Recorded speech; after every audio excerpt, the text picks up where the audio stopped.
Welcome back to The Breakdown with me, NLW. It's a daily podcast on macro, Bitcoin, and the big picture power shifts remaking our world. The Breakdown is sponsored by Nexo.io and produced and distributed by CoinDesk.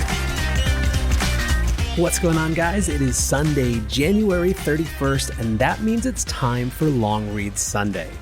So imagine you're me this week and you've got this big move planned and you're just really desperately hoping that nothing big happens in the Bitcoin markets or the financial news or the economy so you can keep your head down and make this transition and really stay present with your family. Then all of a sudden we have perhaps the most significant week in markets in the last 5 years, 10 years maybe. You have Elon Musk tweeting about Bitcoin, and you have Ray Dalio, one of the biggest historic critics, writing a post about what he really thinks of Bitcoin. On the one hand, I shake my fist at the heavens for not letting me move in peace, but on the other, what a set of things to talk about. Today, we are going to read that post from Ray Dalio, what I really think of Bitcoin. Now, the co-chief investment officer and co-chairman of Bridgewater Associates, one of the biggest hedge funds in the world, has historically been skeptical of Bitcoin. The last that we've heard over the last few months were sort of tired, repeated arguments that he had made before. They were about the fact that if it really got big, he thought governments would shut it down, but then he also tweeted that maybe he hadn't dug in quite enough. So today we have a chance to see his latest thinking in his own words. Let's dive in. I am writing this to clarify what I think of Bitcoin. Please pay attention to what I am saying here and not what those in the media are saying I said, because this is reliable. I am finding those who want to promote Bitcoin, which is most people, are characterizing it one way, while those who are against it, which are a few scared souls cowering in a corner, are characterizing it another way. As with most things I comment on, the reality has pros and cons, and I'm trying to be as accurate as possible to communicate what I understand these to be. To reiterate, as I am not a Bitcoin or cryptocurrency expert, I believe my views are not valuable enough to be relied on, so I shouldn't put them out. I know how much one needs to know in order to have a valuable opinion in the market, so I wouldn't bet on my own views. Still, people demand my non-expert assessment of Bitcoin, and clarification in my own words are better than distortions in the media. So here it goes, presented with the warning not to rely on it. The only thing I ask of you is that you read what I wrote here rather than pay attention to the sound bites in the media. I believe Bitcoin is one hell of an invention. To have invented a new type of money via a system that is programmed into a computer and that has worked for around 10 years and is rapidly gaining popularity as both a type of money and a storehold of wealth is an amazing accomplishment. That, like creating the existing credit-based monetary system, is of course a type of alchemy, i.e. making money out of little or nothing. It, like the making of credit that made bankers rich starting with the Medicis around 1350, is making its inventors and those who got in on it early very rich, and has the potential to make many more people very rich and to disrupt the existing monetary system. Those who have built it and supported the dream of making this new kind of money a reality have done a fabulous job of sustaining that dream and moving Bitcoin, by which I mean it and its analogous competitors, into being an alternative gold-like asset. There aren't many alternative gold-like assets at this time of rising need for them, because of all the debt and money creation that are underway and will happen in the future. Because of what is going on in the world, besides there being a growing need for money or storehold of wealth assets that are limited in supply, there is also a growing need for assets that can be privately held. Because there aren't many of these gold-like storehold of wealth assets that can be held in privacy, and because the sizes of their markets are relatively small, there exists the possibility that Bitcoin and its competitors can fill that growing need. It seems to me that Bitcoin has succeeded in crossing the line from being a highly speculative idea that could well not be around in short order to probably being around and probably having some value in the future. The big questions to me are, what can it realistically be used for, and what amount of demand will it have? Since the supply is known, one has to estimate the demand to estimate its price. Looking for the best way to stay on top of your investment game? Nexo.io has you covered in 3 easy steps with their high-yield savings account for digital assets. Step 1. Create an account at Nexo.io. Step 2. Transfer assets to your secure Nexo wallet with no minimum or maximum limits on funds deposited. Step 3. Sit back, relax, and earn up to 12% compounding interest paid out daily on your crypto and fiat. Your passive income made simple. Get started at Nexo.io.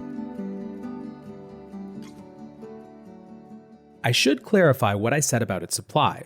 Although Bitcoin is limited in supply, digital currencies are not limited in supply because new ones have come along and will continue to come along to compete, so the supply of Bitcoin-like assets should, and competition will, play a role in determining Bitcoin and other cryptocurrency prices. In fact, I assume that better ones will come along and displace this one because that is the way the evolution of everything works, i.e., new ways of doing things and new things always have and always will replace old ways of doing things and old things. Since the way Bitcoin works is fixed, it won't be able to evolve, and I presume that a better alternative will be invented and pass it by. I see that as a risk. For those reasons, the limited supply argument isn't as true as it might appear. E.g., if BlackBerries were in limited supply, they still wouldn't be worth much because they were replaced by competitors that were more advanced. I still don't know the answer to why that isn't a risk, but I would welcome my naivety being corrected. At the same time, I greatly admire how Bitcoin has stood the test of 10 years of time. Not only in this regard, but also in how its technology has been working so well and has not been hacked. Still, to one holding digital or cyber assets at a time when cyber offense is much more powerful than cyber defense, the cyber risk is a risk that I can't ignore. When the Department of Defense can't protect its systems from being hacked, it would be naive to be totally comfortable that digital assets can't be hacked, which is one of the advantages of gold-like assets and is one of the risks of all financial assets. In fact, I think there is a good chance that someday we will see the financial system, which consists mostly of digits, be shown to be more vulnerable to disruption and/or to cyber blackmail than is now recognized. By the way, these things are now happening at a growing rate and can threaten the value of traditional financial assets. I am pointing out to you this warning to take or leave as you like. While I recognize that Bitcoin can be held offline via cold storage, I understand it is difficult to do and that very few people actually do it. So, by and large, my understanding is that by Bitcoin being digital and connected, it is not protected against cyber risks to my satisfaction. I look forward to being corrected. As an extension of Bitcoin being digital are the questions of how private it is and what the government will allow and not allow it to be.